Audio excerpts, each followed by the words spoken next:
Good evening, everyone, and welcome back to Failing is Not an Option, where we are all things marriage and family therapy. But tonight, we are definitely going to be about systemic therapy when it comes to GST, otherwise known as General Systems Theory. I just want to let everyone know that it is about 30 something degrees here and it is currently snowing. So let's cozy up together and let's get just a little bit more comfortable with General Systems Theory. This wraps up the week for General Systems Theory. So when we are thinking about GST, we are thinking systemically, right? This is the approach that discusses how people interact amongst other people within that family system. It's not just that one person, because why? The whole is greater than a sum of its parts. That is your whole thing when it comes to GST, otherwise known as General Systems Theory. Now, we've been talking for a while about the systemic models that draws from general systems theories. It's quite a few of them, but these placed before you are your main ones that draws from general systems theories. That's structural, strategic, Bowen, MRI, and Milan. I believe someone called them the two M&Ms or something like that. MRI and Milan definitely draws from GST. So I have a chart here. Have no fear. I will provide you with these charts, okay? So, and if we take a look at the charts, it discusses what each of the model entails and what GST principle is reflected from that model. So when you take Bowen, you know Bowen comes from Murray Bowen, and then the principles that is reflected is what? Triangulation, differentiation of self, feedback loops, homeostasis, and that interdependence that comes along with Bowen's theory.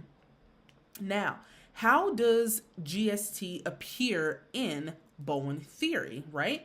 It's an emotional system, right? And the therapist's main goal is to help the family members or that couple or whoever become less reactive and more differentiated in order to reduce the emotional fusion that they have within the family. So the goals of Bowen is to do what? We need to decrease the anxiety and increase the differentiation in order to help reduce some of the emotional fusion that the family members have with each other. But when we think about structural family therapy, those key concepts from GST is going to be the boundaries, hierarchy, morphostasis, morphogenesis, and then you also need to be looking at that first order and second order change as well when it comes to structural family therapy. Because ultimately, what are we doing for the system in structural family therapy? We are altering, we are reorganizing that system in order to create more healthier boundaries and to also clarify what the hierarchies are between the systems. Makes sense? Now, when you look at strategic therapy, that's when you're going to see those feedback loops way heavily on negative and positive, first order, second order, homeostasis, the circular causality, and some of those goals that the therapist is going to give that family. But when you look at it from strategic therapy, I'm sorry, Godzilla is running around here and he kind of like spooked me. But when you look at it from the GST standpoint, that therapist is going to be using those directives to interrupt some of that dysfunction that the family is stuck in, right? There are feedback loops that this family is stuck in that is maintaining this sense, that is maintaining this system, and we need to get rid of it, right?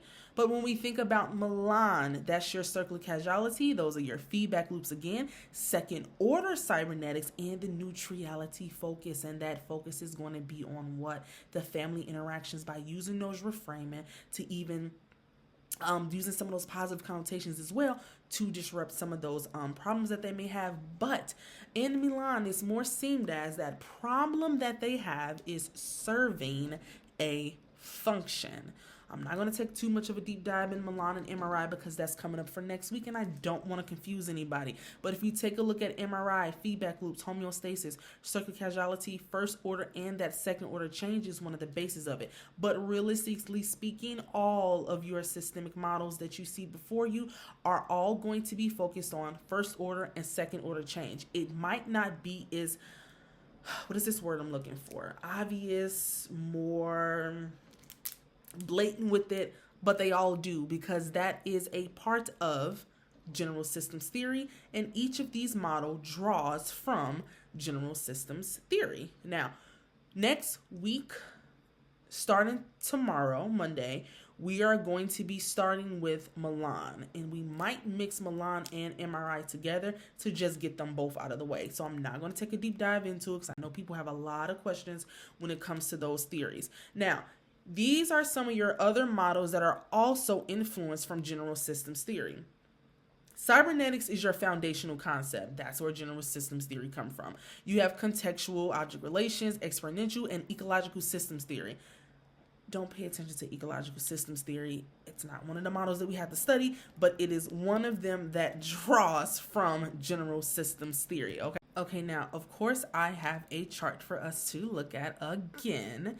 Now, these are the rest of these models that draws from general systems theories. If we take a look, cybernetics, that is the foundational framework of GST. And then you take a look at it, the influence, that's your feedback regulation, that's negative and positive. That's how the information flows within a system, what's received and what's taken away, the self-correcting systems, right? But then how does it appear when it comes to, utilizing this in therapy? It is your theoretical base of how the systems work when it comes to feedback and the behavior that is put through the system. That is all of how you're going to be looking at cybernetics. First order, second order change, negative and positive feedback, morphostasis, morphogenesis. These are your frameworks of general systems theory. Exponential family therapy, that's your holism, right? The whole system, not just one individual. Open systems, it's open and we have these clear boundaries. We know what we want in, we know what we need to get rid of, right? But then also in therapy, your authentic self, your emotional expression, right? We need to restore the balance and the openness that we have in the system by doing what? Being more like ourselves. That's your exponential family therapy way that they view the family system. Contextual family therapy, hierarchy, reciprocity is all about ethics, right? And the justice part. If you have wronged me, you need to take responsibility and apologize to me because you did wrong me, right? If it is going to be something that is justified, apologize, move on, so that we can all get to a standpoint where everything is going to be equal and is going to be fair, right? That's how it is viewed, that fairness, that trust, and that loyalty that comes across all of the generations. We all have this ethical obligation to be what?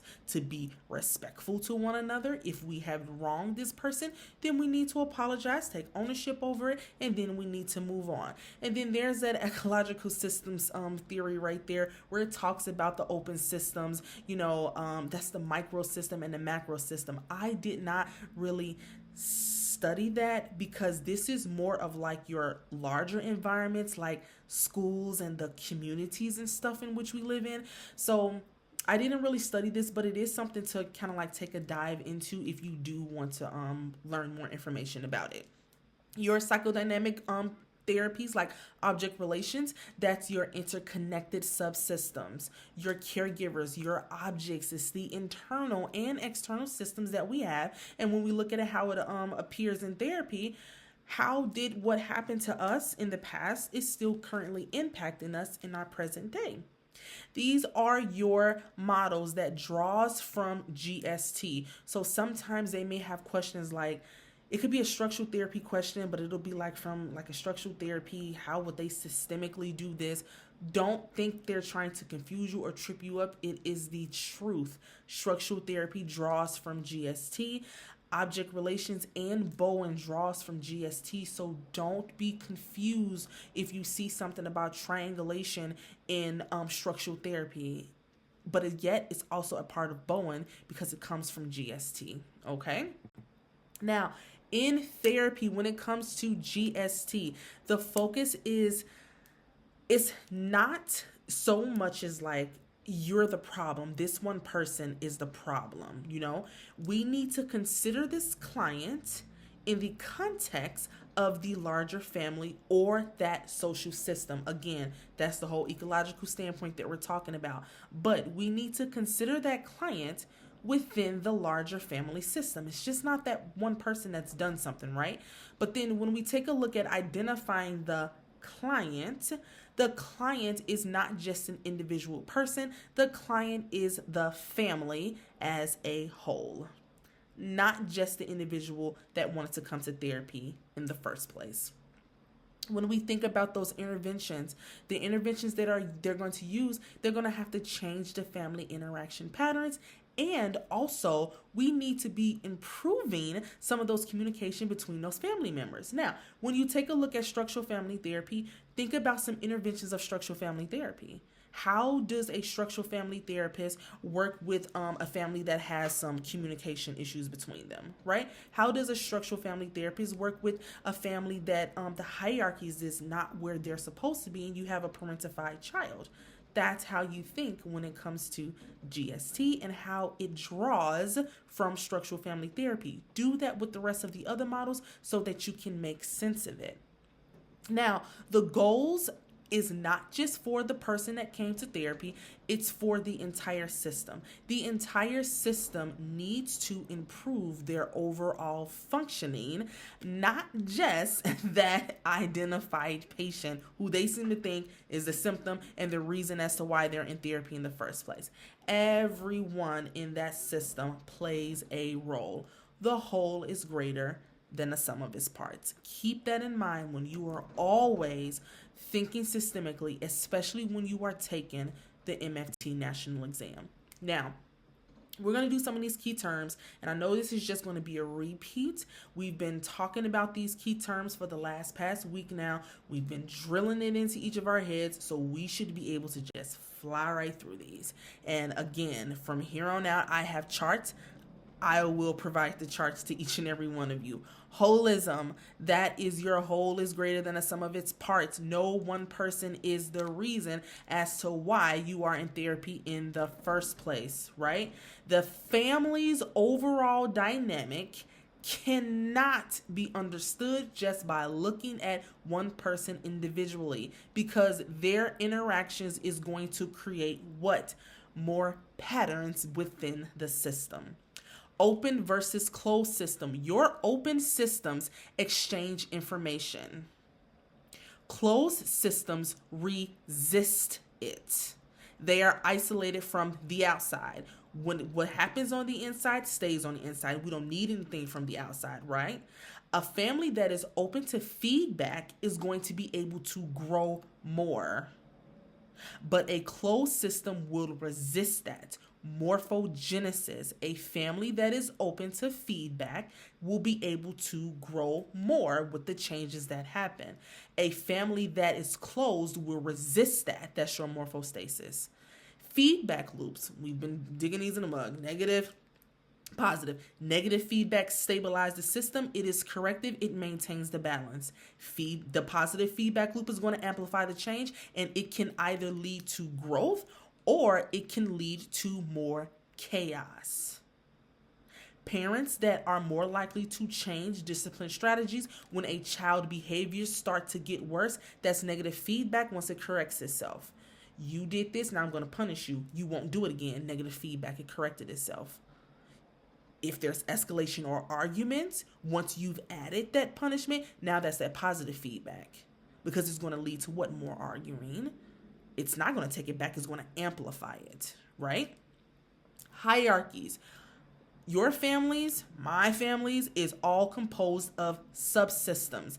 And there are super systems that are in there. Each subsystem, each level that they have is going to be influenced by others. A child subsystem that is within a family system, it needs to be right where it's supposed to be here, and the parents need to be here. But when that hierarchy is all off, it is going to do what? It causes disruption. It causes dysfunction. Because now that child thinks that they can run that house, they can do whatever it is that they want to do because they are here and the parents are there. It should never be like that. Now, again, this other one down here, teleology, we didn't study that. We didn't look at that. But thank you, ChatGPT, for adding this in, because I really just actually put these words in here, said, give me the definitions to all of them since I've been working on it. And then they added that in there. I don't really know what that is, but systems that are purposely, their parts cooperate, they achieve their goals, or they maintain equilibrium, right? So I've never really heard that before, but that's okay because it's always nice to learn something new. Maybe we can come back to that term at a later time. Alrighty, system. This is just your functioning as a whole. Family, couple, classroom. Because again, remember we're talking about ecological as well. That is your system, a subsystem, a smaller system within a larger system. You have parental subsystem, sibling subsystem, executive system, right? So those are all of your smaller system that is within the larger system that is of the family. Boundaries, these are rules. This is who you want to let in, who you want to let out. I can keep you in my life, or I don't really have to have anything to do with you. Boundaries, if they are clear, that is when what? Parents are here, children are here, but if they are diffused, you got some enmeshed roles that are going on and nobody knows as to where they are supposed to be. Boundaries that are rigid limits interactions within that subsystem, and the environment is overly strict. There's no room to do anything. There's no room to move because it's so rigid. But parents that do that, when they isolate because they're boundaries are very rigid and very strict, it can lead to poor social skills. I see it all the time happen with my kids at the school. It's very sad, right? But when we think about boundaries that are diffused, which leads to the enmeshment, it's weak differentiation because that means there's no autonomy and there's no privacy. That parent is too overly involved in that teenager's life, and that teen can't even seem to make their own decision, and they 18 years old. Parents are too overly involved in that teenager's life. They are too involved with one another, leading to enmeshment. Diffused boundaries lead to enmeshment, okay? Open system. We talked about the open system. It exchanges energy. It allows things from the outside of the environment, and they can come and go as they can. They adopt new routines, and then they're going to adapt to it, right? But a closed system is isolated from the outside, highly rigid. I don't want anything from the outside. Whatever happens in this inside, it stays on the inside. And your input and your output, the energy that is received from the outside of the system, or the output is going to be the energy that you are going to send back to the environment. Makes sense? Okay. Now, feedback. This is your classical terms that you're going to see in general systems theory. There's no way around it. Feedback is simply the information that the system receives. Is either going to do what? Correct itself, or is going to have growth and amplify. That's how you look at feedback, right? The parent notices that this child is constantly having tantrums. Okay, so now we got to adjust something. We have to change something that's going on, right? But then when you look at that feedback loop is what's going to regulate the system.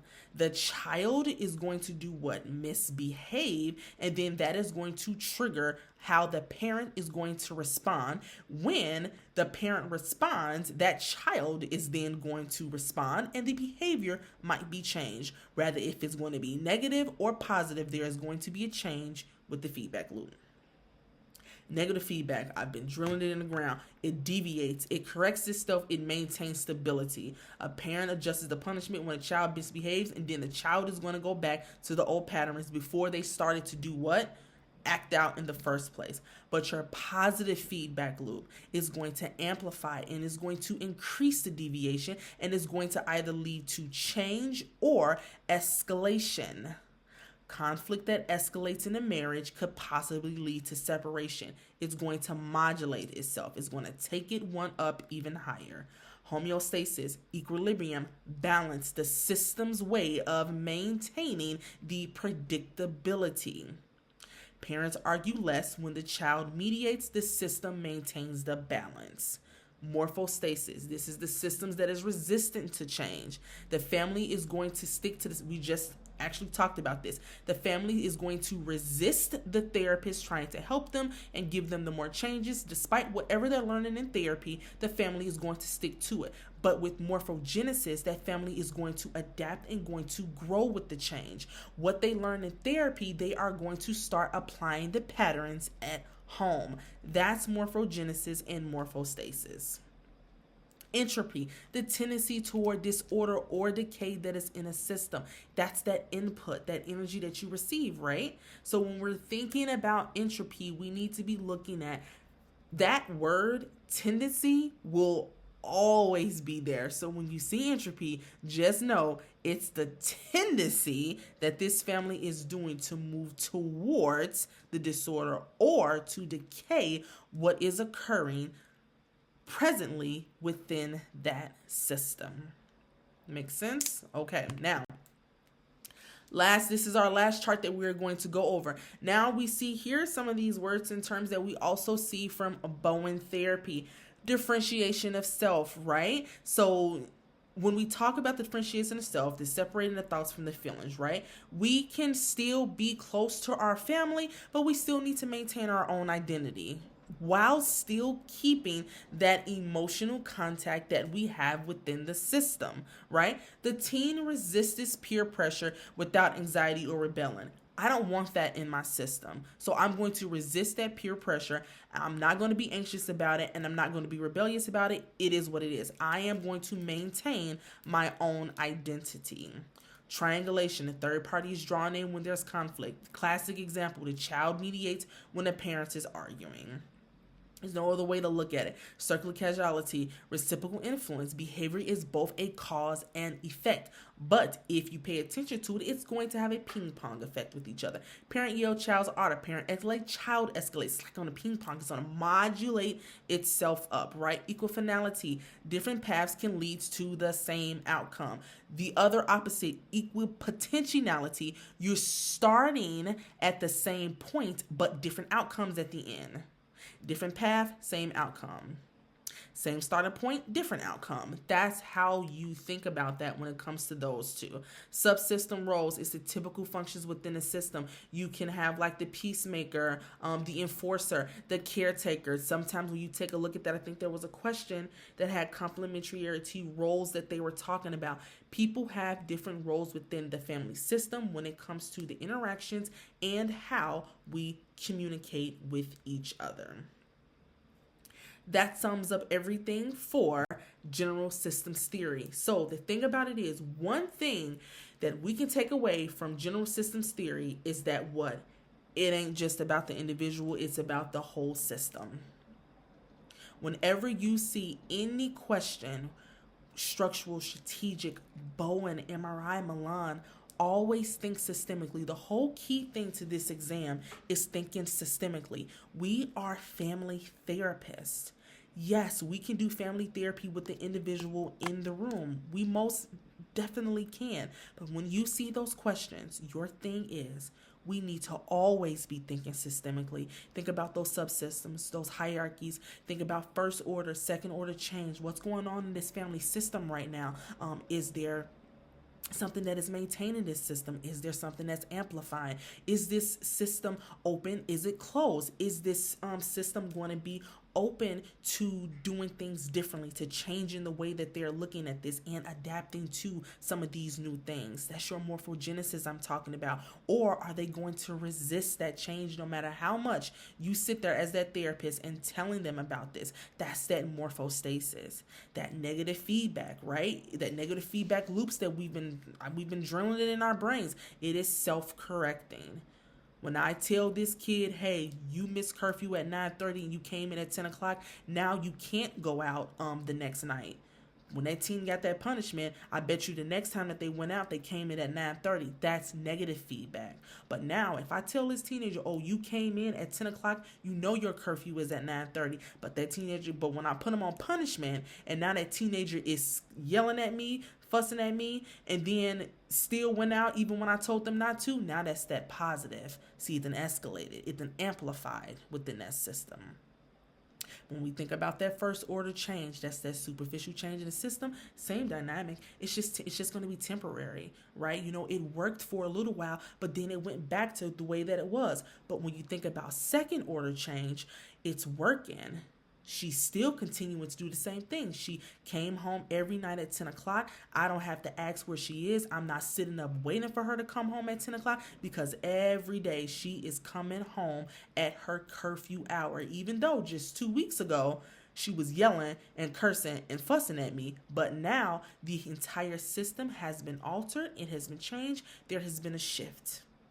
This is how you need to always look at general systems theory. Think systemically for any question that you come across, whether if you've taken a mock exam or if you are taking the real marriage and family therapy national exam. All right, everybody, thanks for rocking out with me tonight. As always, if you have any questions, comments, or concern, please let me know and I will be sure to get back to you. If you feel like this video has helped you in any kind of way, please give me a super thanks, because every money that I receive goes straight back into buying new material, buying new questions, new test banks, so that I can continue to help people pass this beast of an exam. I will talk to you all soon.